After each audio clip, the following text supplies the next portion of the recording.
Assalamualaikum warahmatullahi wabarakatuh. Perkenalkan, nama saya Rahma Fitrianisa. Saya dari kelas 12 MIA 1. Di sini saya akan menceritakan legenda Sang Penunggu Bulan. Tujuan saya membuat video ini adalah untuk memenuhi syarat ujian praktek bahasa Indonesia. Legenda Sang Penunggu Bulan ini terletak di daerah Jawa Barat. Cerita ini menceritakan sebuah kerajaan yang bernama Kerajaan Pakuan. Zaman dahulu kala, ada sebuah kerajaan yang bernama Kerajaan Pakuan. Pakuan adalah kerajaan yang sangat subur dan memiliki panorama yang sangat indah. Ia pun hidup damai yang dipimpin oleh raja yang bijaksana. Di dalam istana, ada dua orang gadis yang masih remaja yang sama-sama jelita dan kelihatan sangat rukun, dan ratu sangat menyayangi keduanya, meskipun sebenarnya kedua gadis itu memiliki status sosial yang berbeda. Putri Endahwarni adalah calon pewaris dari Kerajaan Pakuan, sedangkan Nyai Anteh hanyalah gadis, maksudnya anak dari dayang kesayangannya sang ratu. Karena Nyai Dasti adalah ibu dari Nyai Anteh yang sudah meninggal saat melahirkan Anteh. Sejak saat itu, Nyai Anteh dibesarkan bersama Putri Endahwarni yang kebetulan saat itu juga baru lahir. Setelah Nyai Anteh beranjak menginjak remaja, dia pun diangkat menjadi dayang pribadi Putri Endahwarni. Kini setelah Nyai Anteh beranjak remaja, dia pun diangkat menjadi dayang pribadi Putri Endahwarni. Ternyata raja dan ratu akan menikahkan Putri Endahwarni dan Pangeran Antakusuma. Suatu pagi yang cerah, Anteh sedang mengumpulkan bunga melati untuk menghiasi sanggul Putri Endahwarni. Anteh sangat senang menyaksikan bunga yang bermekaran dan menyaksikan kupu-kupu yang saling berebut bunga.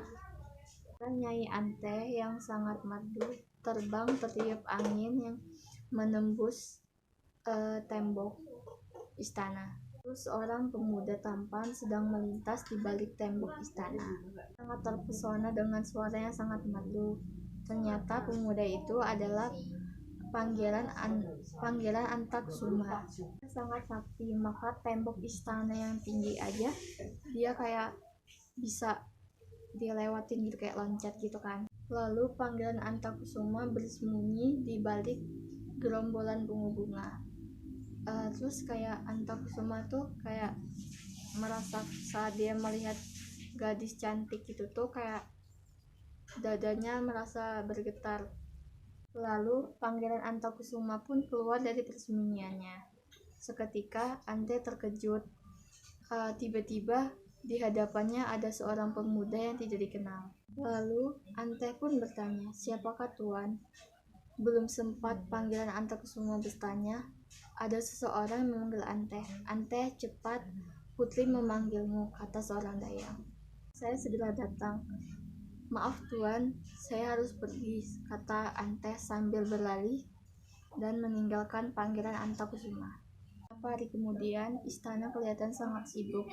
Ternyata hari ini Adipati Wetan akan melamar Putri Endahwarni secara resmi. Lalu raja dan ratu pun menjamu tamunya dengan sukacita. Lain lagi dengan Putri Endahwarni. Dia sangat senang dan melihat calon dari suaminya ini sangat tampan dan gagah. Lain hal dengan Pangeran Antakusuma yang terlihat sangat kecewa dan tidak bersemangat karena ternyata bukan gadis impian yang akan dinikahinya.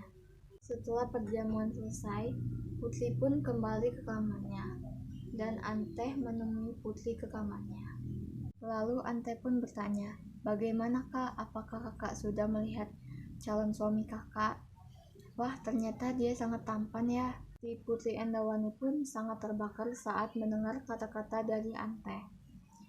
Dan dia pun teringat saat Pangeran Antakusuma ini memandang si Anteh ini dengan penuh sangat cinta. Lalu Putri Endawani pun berkata, "Anteh, kau tidak usah melayaniku lagi dan kau tidak usah dekat-dekat denganku lagi dan aku tidak ingin melihat wajahmu lagi," kata Putri Endawani. Lalu Anteh berkata, "Apa kesalahanku, Kak? Kenapa kakak tiba-tiba marah padaku?" kata Anteh. "Pokoknya aku sangat sebal melihat mukamu," bentak Putri Endawani, "dan aku tidak mau dekat-dekat denganmu lagi." Sejak saat itu, Putri Endawani mengusir Anteh dari istana itu. Lalu Anteh pun pergi dari kamar Putri Endawani dan menuju kamarnya. Setelah itu, Anteh mengemasi barang-barangnya. Anteh pun berpesan kepada dayang lain untuk menjaga dayang Putri Enda dengan baik. Nyai Anteh pun keluar dari gerbang istana dan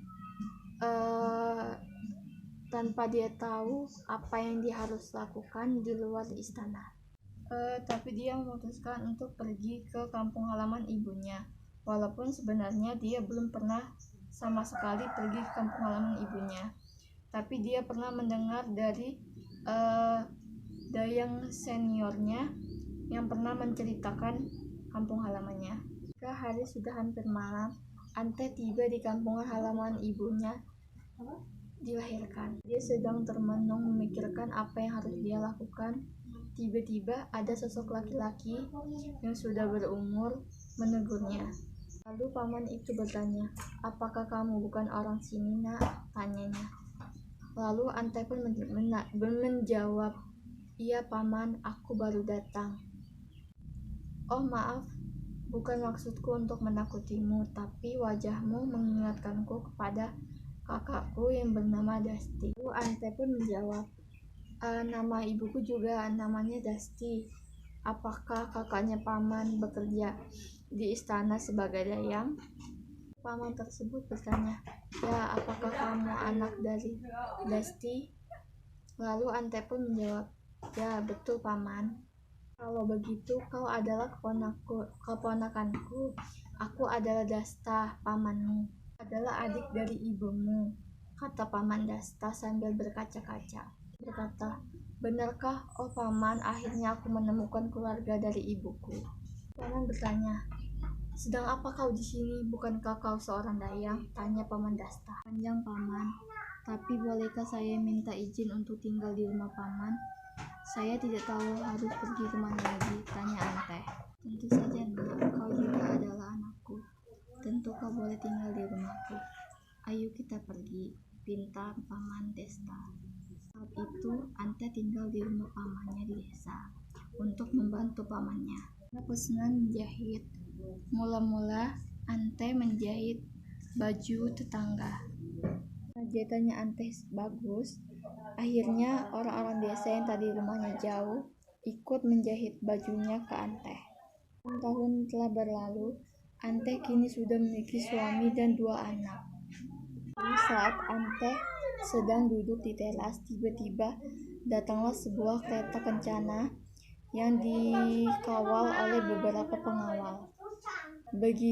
Begitu pemilik kereta itu mengeluarkan kepalanya, seketika dia menjerit, "Anteh!" Ternyata dia adalah Putri Endawani. Putri Endawani pun langsung turun dari keretanya dan langsung menangis dan memeluk Anteh. Putri Endawani berkata, "Oh Anteh, sudah lama kita tidak berjumpa. Aku sudah mencarimu kemana saja kau selama ini. Kenapa kau tidak sekalipun menghubungiku? Aku benar-benar menyakiti hatimu. Maafkan aku Anteh, waktu itu aku hilaf," kata Putri Endawani.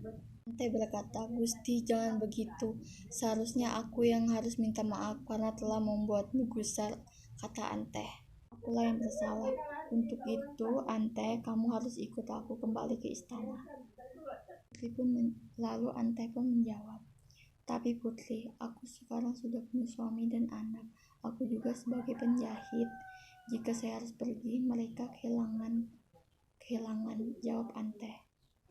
Jawabnya Putri Endawani, "Suami dan anakmu juga tentu saja harus kau bawa. ke istana, kata Putri sambil tertawa. Mengenai pekerjaanmu, kau kuangkat menjadi penjahit istana. Ante dan keluarga pindah ke istana kembali. Udah membuatkan rumah di pinggir taman untuk mereka tinggal. Ante selalu merasa tidak enak saat bertemu dengan Pangeran Antakusuma, yaitu suami Putri Endawarni. Antakusuma tidak pernah melupakan gadis impiannya. Akhirnya Ante telah membuat cintanya yang terkubur bangkit kembali. Mulanya Pangeran Antakusuma mencoba agar tidak memperdulikan keberadaan Ante. Namun semakin lama cintanya semakin menggelora. Akhirnya Pangeran Antakusuma pergi ke taman istana untuk menemui Ante. Ante, jawab Pangeran Antakusuma. Ante pun langsung terkaget saat melihat Pangeran Antakusuma berada di hadapannya. Ini, bagaimana kalau ada orang yang melihat? Jawab Ante sambil ketakutan. Peduli, yang penting aku bisa bersamamu Ante, jawab Pangeran Antakusuma. Pangeran, kau tidak boleh berkata seperti itu. Kau adalah suami dari Putri Endawarni. Dia adalah kakak yang paling kucintai. Jika kau menyakitinya, itu sama saja kau menyakitiku, kata Ante. Lalu Pangeran Antakusuma berkata, aku tidak bisa melupakanmu. Kau harus menjadi milikku Ante. Memelukmu, kata Pangeran sambil berusaha mendekati Ante. Lalu Ante berkata, sadarlah Pangeran, kau tidak boleh mengkhianati Putri Endawarni. Namun Pangeran Antakusuma tetap nekat mendekati Ante. Ante yang ketakutan akhirnya melarikan diri. Namun Pangeran Antakusuma tetap mengejar Ante. Lalu Ante pun berdoa, oh Tuhan, tolonglah hambamu ini, ujar Ante. Kekuatan untuk lepas dari Pangeran Antakusuma. Tak ada kekuatan yang menarik tubuhnya. Dan Antakusuma hanya bisa terpana menyaksikan Ante yang semakin lama semakin tinggi dan semakin Antakusuma hanya bisa terpana saat menyaksikan Ante pergi yang semakin lama semakin tinggi dan akhirnya hilang bersama sinar bulan yang kayak tertutup awan gitu. Sejak saat itu Nyai Ante tinggal di bulan sendirian. Sejak saat itu Nyai Ante tinggal di bulan dan hanya ditemani kucing kesayangannya. Dan dia tidak bisa kembali ke bumi karena takut Pangeran Antakusuma akan mengejar dia kembali. Itu kepada keluarganya nggak bisa ditahan lagi. Dia bakal menenun kain untuk dia jadiin tangga. Tapi sayangnya tuh tenunannya tuh nggak pernah selesai karena kucing kesayangannya tuh kayak ngerecokin aja gitu, kayak merusakin tenunannya. Begitulah kisah Nini Ante sang penunggu bulan. Baiklah, itu tadi cerita sang penunggu bulan. Sekian dari saya akhiri. Wassalamualaikum warahmatullahi wabarakatuh.